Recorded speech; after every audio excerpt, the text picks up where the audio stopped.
የአርሰናል መከላከል አሁንም አስገራሚ ሆኖ ቀጥሏል። በውድድር ዓመቱ በአጠቃላይ ባደረጓቸው 13 ጨዋታዎች የተቆጠረባቸው 3 ጎል ብቻ ነው። በእንግሊዝ ፕሪሚየር ሊግ ደግሞ በአጠቃላይ በ6 ጨዋታዎች አርሰናል ክሊንሺት ይዞ ወጥቷል። አሁን አርሰናል እየተወራለት የሚገኘው በቀጣይ ምን ያክል ሪከርዶችን ሊሰብር ይችላል፣ በውድድር ዓመቱ ምን ያክል ጎሎች ተቆጥረውበት የውድድር ዓመቱን ሊያጠናቅቅ ይችላል የሚለው ነው። ታዲያ በእንግሊዝና እንዲሁም ደግሞ በአውሮፓ ምን አይነት የመከላከል ሪከርዶች አሉ፣ አርሰናል ከነዚህ ውስጥስ ምን ያክሎቹን ሊያሻሽል ምን ያክሎቹንስ ሊሰብር ይችላል የሚለውን በዚህኛው ፕሮግራማችን ክፍል ላይ የምንመለከት ይሆናል።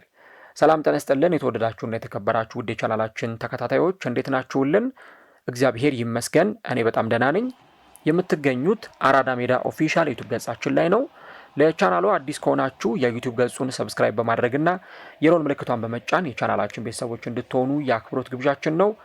ብዙ ተከታታዮቻችን ቻናሉን የሚከታተሉት ሰብስክራይብ ሳያደርጉ ነው። ስለዚህ አሁኑኑ ቼክ አድርጉና ሰብስክራይብ በማድረግ የደወል ምልክቷን መጫናችሁን አትርሱ። እንዲሁ ደግሞ ዩቲዩብ ፕሮግራሙን ለብዙዎች ተደራሽ እንዲያደርገው ቪዲዮን ላይክ ያደረጋችሁ ፕሮግራሙን እንድትጀምሩ በአክብሮት እጋብዛለሁ። የአራዳ ሜዳ ኮሜንታተር ተስፋ ወርቅ ሉል ሰገድ አብሬያችሁ ቆይታ አደርጋለሁ። እንግዲህ የአርሰናልን መከላከል በተመለከተ ብዙ አስገራሚ ነጥቦች የተነሱ ነው። እስቲ እናንተም እንደው እግር ኳስ መመልከት ከጀመራችሁበት ጊዜ ጀምሮ ካያችኋቸው ምርጥ የተከላካይ መስመር ጥምረቶች መካከል አንድ ሁለቱን እስቲ በኮሜንት ሴክሽን ላይ የገባችሁ ጻፉልን። በእንግሊዝ ፕሪሚየር ሊግ ሊሆን ይችላል፣ በጣሊያን ሴሪ ኦር በየትኛውም ሊግ ላይ ኦር በብሔራዊ ቡድንም መሆን ይችላል። ካያችኋቸው ምርጥ የተከላካይ መስመር ጥምረቶች መካከል የትኛው ለእናንተ በጣም የሳባችሁ ነው ማትረሱት ነው የሚለውን ኮሜንት ገጻችን ላይ የገባችሁ ልጽፉልን ትችላላችሁ። ግን አሁን አርሰናል እያሳየ በሚገኘው ፐርፎርማንስ የትኛውም የእንግሊዝ ክለብ እያሳየ ከሚገኘው የመከላከል አቅሙ በጣም ከፍተኛ መሆኑን እየተመለከትን እንገኛለን። የዚህ አትሌቲኩ ጸሐፊ ዱንካን አሌክዛንደር በኤክስ ወይም ደግሞ በቀድሞ ትዊተር ገጹ ላይ አንድ መልእክት አስቀምጦ ነበረ። ይህንን መልእክት እንግዲህ ያስቀምጠው ኦክቶበር 18 ነው። ኦክቶበር 18 ላይ አርሰናል አሁን የቼልሲን የ15 ግቦች የመቆጠር ሪከርድ ለመስበር እየተጠጋ ነው የሚል አንድ መልእክት አስቀምጦ ነበር። እንግዲህ ምን ያክል አርሰናል አሁን በመከላከሉ ረገድ ጠንካራ ጊዜን እያሳለፈ እንደሚገኝ ለተጋጣሚዎቹ ደግሞ ፈተና ሆኖ እየቀረበ እንዳለ ይህንን በዚህ አስተያየት መረዳት ይቻላልና እንግዲህ ይህንን አስተያየቱን ሲሰጥ ገና አርሰናል የአትሌቲኮ ማድሪዱን ጨዋታ ከማከናወኑ በፊት ነው ይህንን ሀሳብ የሰጠው። ወይም ደግሞ አርሰናል ፉልሃምን በእንግሊዝ ፕሪሚየር ሊግ ካሸነፈበት ጨዋታ በኋላ አርሰናል አሁን የቼልሲ ሪከርድ ለመስበር እየተጠጋ ነው የሚል ሀሳብ ሰጥቷል። እንግዲህ በእንግሊዝ ፕሪሚየር ሊግ በባለፉት ረጅም ዓመታት ወይም እንግሊዝ ፕሪሚየርሺፕ ካየናቸው በ50 ዓመታት ካየናቸው የመከላከል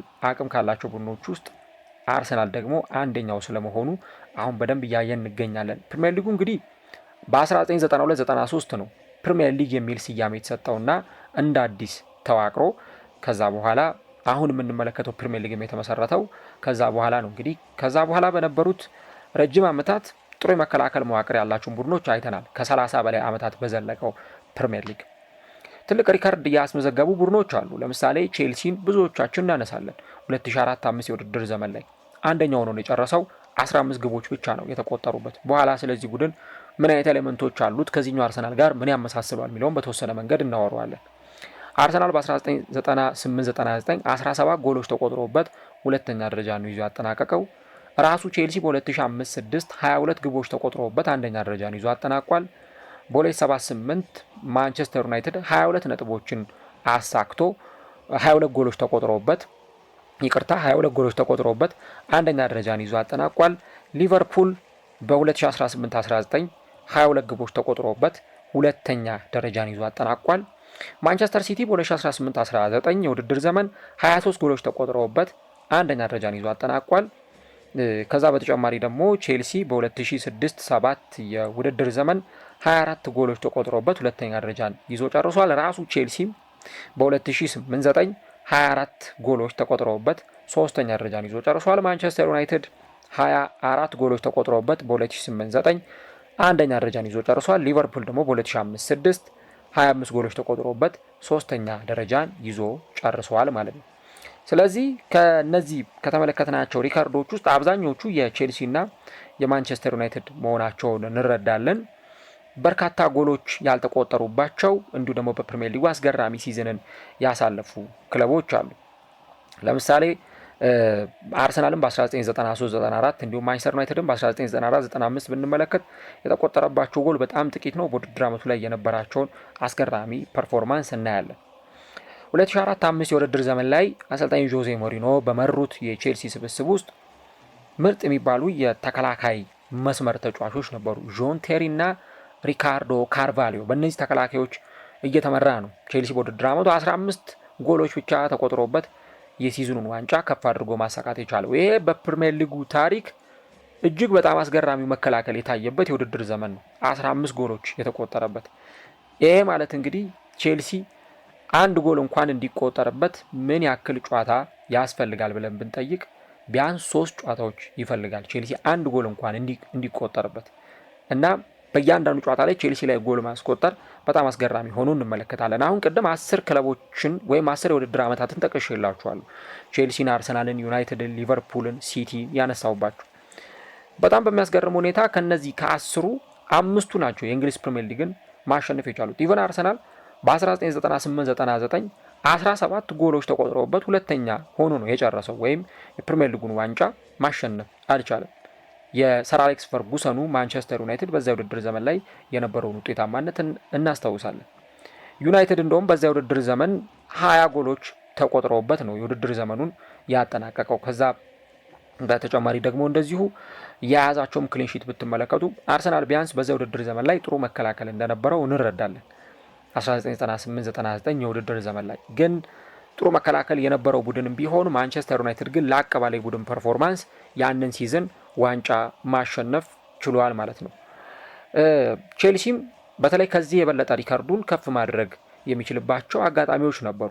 ግን ደግሞ ሳውዛምፕተንን በገጠሙበት ጨዋታ ላይ ደግሞ እንደገና በተቆጠረባቸው ጎል አማካኝነት ጨዋታው ላይ ምንም እንኳን ቼልሲ የበለጠ ተፎካካሪነቱን ማሳየት ቢችልም ጨዋታውን አሸንፈው መውጣት ይችልም። እዛ ጨዋታ ላይ ግን የተቆጠረባቸው ጎል የበለጠ ቁጥሩ ቢያንስ አንድ እንዲጨምር አድርጎታል እንጂ ቼልሲ ከዚህም የበለጠ ሪካርዱን ከፍ ማድረግ ይችል ነበር። ከጀርባቸው ፒተር ቼክን በግብ ጠባቂነት እያሰለፉ፣ እነዚህ ደግሞ የተከላካይ መስመር ተጫዋቾች አስገራሚ ጥምረት ነበራቸው።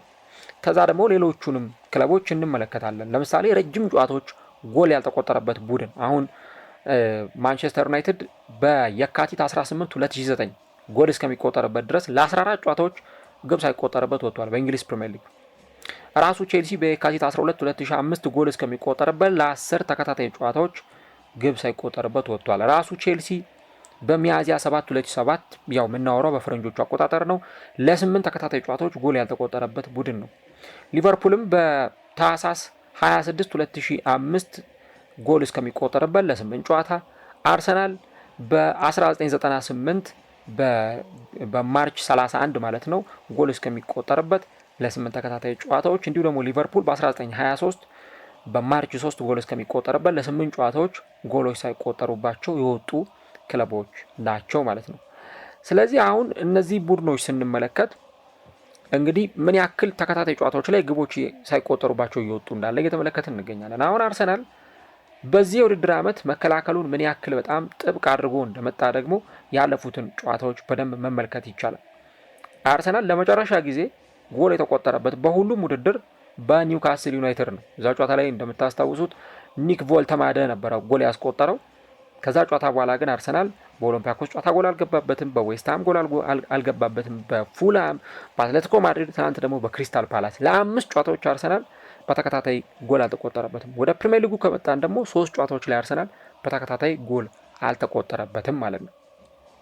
እና አሁን የአርሰናልን የመከላከል ጥምረት ከበስተጀርባው ምን አለ ብለን ስንል ጋብርኤል ሄንዚን ማንሳት በጣም አስፈላጊ ነገር ነው። ሄንዚ እንደምታውቁት በአርጀንቲና ብሔራዊ ቡድን ምርጥ የተከላካይ መስመር ተጫዋች የነበረ፣ በማንቸስተር ዩናይትድ በመከላከል ብቃቱ የሚታወቅ እጅግ በጣም ግሩም፣ ለሪያል ማድሪድ ተጫውቶ ማሳለፍ የቻለ አስገራሚ ተከላካይ መስመር ተጫዋች እና እንደውም አርቴታ ሲያደንቀው ነበረ ወደ አርሰናል ከመጣ በኋላ እያሳደረ ስለሚገኘው ኢምፓክት እና ደግሞ ተጫዋቾቼም ወደውታል የሚል ሀሳብ ነበር የሰጠውና በጣም ያለውን ልምድ ለአርሰናል እያካፈለ ነው የሚገኘው። አሁን አርሰናል በእያንዳንዱ ዲፓርትመንት ወይም ደግሞ እያንዳንዱ ዲፓርትመንት ላይ ምርጥ የሆኑ አሰልጣኞች እንዲሁ ደግሞ ምርጥ የሆኑ ስራን እየሰሩ የሚገኙ ሰዎች ይገኛሉ።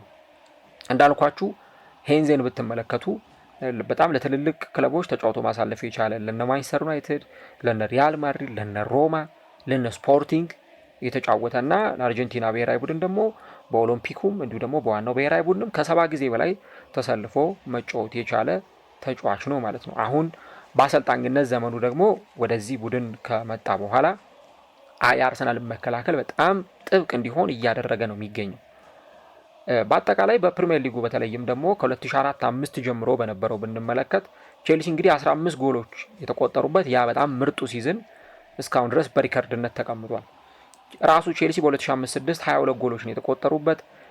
ከዛ በኋላ አርሰናል ምናልባት ፈልገን የምናገኘው በ2023-24 ነው 29 ጎሎች ነው አርሰናል በዛ የውድድር ዓመት የተቆጠረበት እና የአርሰናል መከላከል ምን ያህል በየዓመቱ በጣም ጥብቅ እንደሆነ እንረዳለን።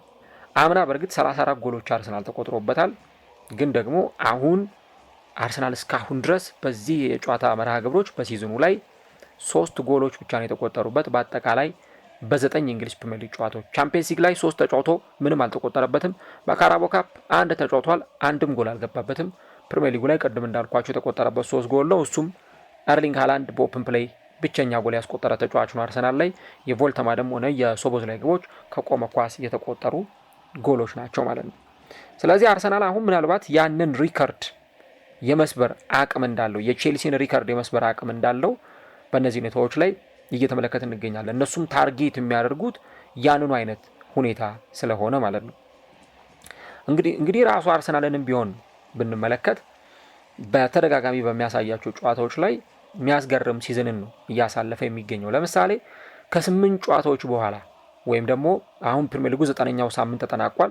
ከ8 ጨዋታዎች በኋላ ክለቦች ምን ያክል ጎል ነው የተቆጠረባቸው በእነዚህ ሪከርዶች ብለን ብንል ቼልሲ 2005-2006 ላይ 22 ጎሎች ሲቆጠሩበት በ8 ጨዋታ የተቆጠረበት 2 ጎል ብቻ ነው።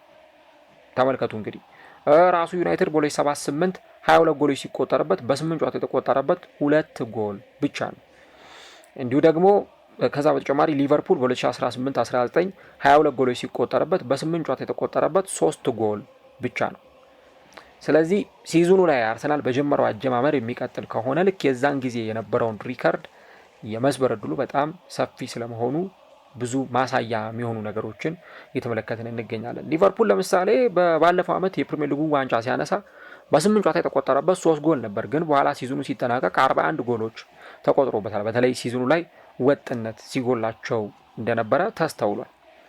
ግን ደግሞ በአርሰናል በኩል አንድ ሌላ ለየት የሚያደርገው ነገር አርሰናል ለመጨረሻ ጊዜ 2 ከዛ በላይ ጎሎች እየተቆጠሩበት በታህሳስ 2023 ነበረ። በሉተን ታውን አርሰናል 4-3 ባሸነፈው ጨዋታ ላይ 3 ጎል የተቆጠረበት። ከዛ በኋላ ግን ብታምኑም ባታምኑም አርሰናል 7 ጨዋታዎች አልፈዋል 2 ከዛ በላይ ጎል ከተቆጠረበት።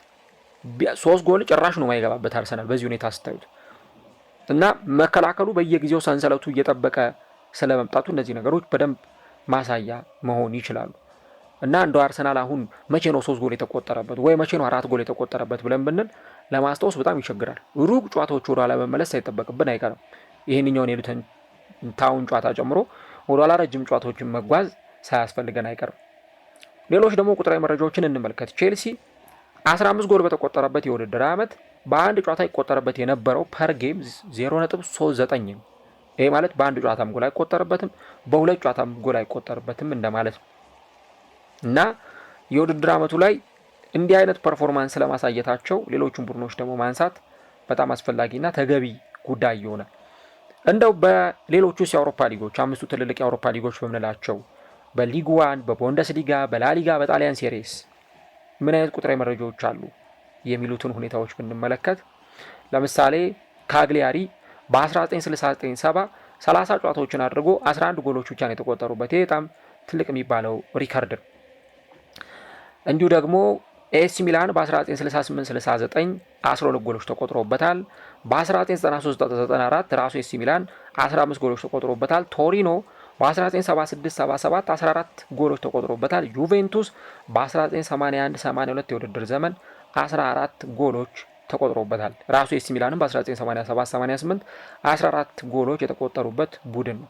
እንግዲህ እነዚህ በ30 ጨዋታዎች ኢጣሊያን ሴሪ ቡድኖች ያስመዘገቧቸው ሪከርዶች ናቸው። ከዛ ደግሞ ዲፖርቲቮ ላ ኩሩኛ በ1993-94 18 ጎሎች የተቆጠሩበት ቡድን ነው በ38 ጨዋታዎች። አትሌቲኮ ማድሪድ ደግሞ በ2015-16 18 ጎሎች ብቻ የተቆጠሩበት ቡድን ነው ማለት ነው። ስለዚህ እንደነ ካግሊያሪ ያሉ ቡድኖችን አሁን ብንመለከት በጣሊያን ሴሪ በጣም ብዙ ሪከርድ ያስመዘገቡ ናቸው። በስፔንም እንደዚህ አይነት ቡድኖችን እንመለከታለን። ግን የጀርመንም ሆነ የሊጓን ቡድኖች በዚህ ሪከርድ ውስጥ እምብዛም የሚቀመጡ አይደሉም። ብዙዎቹን የምናነሳው ከእንግሊዝና ከጣሊያን ጋር፣ ምክንያቱም ጣሊያንን ካነሳን የካቴናውን ስልት የሚተገብር ቡድን መሆኑን እዚህ ጋር ልብ ማለት ያስፈልጋል እና አርሰናል አሁን ይህንን ሪከርድ ለመስበር በአውሮፓም ቢሆን ምርጡ የተከላካይ ቡድን መሆኑን በደንብ እያየን ነው። በዩናይትድ በኩል የነ ቪዲች እና እንዲሁ ደግሞ ከዚህ በፊት ያነሳ ነው የነ ቪዲች የነ ፈርዲናንድን የተከላካይ መስመር ጥምረት፣ በቼልሲ የነ ካርቫሎ እና ደግሞ የነ ጆን ቴሪ እንዲሁ ደግሞ በማንቸስተር ሲቲ የነ ሌስኮት እና ደግሞ የነ ካምፓኒን ጥምረቶች እናስታውሳለን። አሁን በአርሰናል ግን እንዲህ አይነቶቹ ሁኔታዎች ነው የተመለከትን የምንገኘው። አርሰናል ሙከራ ይሞከርበታል፣ ግን ኦን ታርጌት እንኳን ለመሞከር አርሰናል ላይ በጣም አዳጋች ሆኗል። ትላንትና እንኳን ክሪስታል ፓላስ አንድ ኢላማውን የጠበቀ ሙከራ ነው አርሰናል ላይ የሞከረው። ፉልሃም ግን ከነጨራሹ ኢላማውን የጠበቀ ሙከራ አርሰናል ላይ አልሞከረም። ዌስትሃምም ከነጨራሹ አርሰናል ላይ ኢላማውን የጠበቀ ሙከራ አልሞከረም። ቤንች ላይ በጣም ምርጥ የሆኑ ተጫዋቾች አርሰናሎች አሏቸው። እነ ፔሮ ሂንካፔን እንዲሁ ደግሞ የነ ሞስኩዌራን መጨመር እንችላለን። እዚህ ቡድን ውስጥ የነ ስኬሊ የመከላከል አቅም በጣም እየጨመረ እየመጣ ነው የሚገኘው እና አሁን አርሰናል እዚህ ሲዝን ላይ ምናልባትም ደግሞ ዋንጫ ለማንሳት ከፍተኛ የሆነ ህልም ይዞ እየተንቀሳቀሰ የሚገኝ ቡድን ስለሆነ ለዛ ለዋንጫው ላሰበው አምቢሽን ይረዳዋል ተብሎ የሚታሰበው ምናልባትም ደግሞ በዚህ ሲዝን ላይ የመከላከል መዋቅሩ በጣም ከፍተኛ በመሆኑ ያንን ውጤት ሲያስመዘግብ ልንመለከት እንችላለን። ስለዚህ እንግዲህ በሁለት የውድድር ዓመታት አንዱ ላይ 28 ኦር 29 አንዱ ላይ ደግሞ ከዛ በጥቂት የጨመሩ ጎሎች ነው ሲቆጠሩበት ያየ ነው። የዘንድሮ አርሰናል ግን አሁን ባለው አጀማመሩ የሚቀጥል ከሆነ በመጀመሪያዎቹ 9 የፕሪሚየር ሊግ ጨዋታዎች ወይም በአጠቃላይ በ13 ጨዋታዎች ላይ ባሳየው ፐርፎርማንስ የአርሰናል መከላከል እጅጉን በጣም የሚደነቅ ስለመሆኑ ማንሳት በጣም ተገቢ ነው። ቅድም እንዳልኳችሁ የጋብርኤል ሄንዚ ወደዚህ ቡድን ከመጣ በኋላ ይሄንን ቡድን የተሻለ እንዲሆን ያደረገበት ቡድኑን በተሻለ መንገድ ያዋቀረበት በጣም አሰልጣኙን እንዲደነቅ የሚያደርገው ነው ሄንዚን። አርቴታም ደግሞ ለመከላከል ቅድሚያ የሚሰጥ አሰልጣኝ ነው። መከላከሉ ደግሞ አንድ ሚናን ብቻ የሚወጣ አይደለም ወይ የተከላካይ መስመር ተጫዋቾቹ አንድ ሚናን የሚወጡ አይደሉም። ለምሳሌ ሳሊባን ብታዩት፣ ማጋሌሽን ወይ ካላፊዮሪን ብታያቸው ማጥቃት ላይ ብቻ መከላከል ላይ ብቻ መሰረት ያደረጉ ተጫዋቾች ሳይሆን እንደ አስፈላጊነቱ ደግሞ ለአርሰናል ጎሎችን ማስቆጠር የሚችሉ ተጫዋቾች ናቸው። እነ ቲምበርም እነ ማጋሌሽም ያን ነገር ሲያደርጉ እያየን ነው። በዛ ደግሞ አርሰናል በቆሙ ኳሶች በጣም እየተደነቀ መጥቷል። ለዛ ነው ዘንድሮ ካስቆጠሯቸው ጎሎች 11 የተቆጠሩት ከቆመ ኳስ መነሻነት ነው። ስለዚህ በቆመ ኳሶች በጣም ኤክስፐርት እያደረገ ያለው ኤክስፐርትነቱን ያስመሰከረው ኒኮላ ዮቨር፣ የተከላካዮች አሰልጣኝ ደግሞ ጋብርኤል ሄንዚ የአርቴታ ቀኝ እጆች አሉ።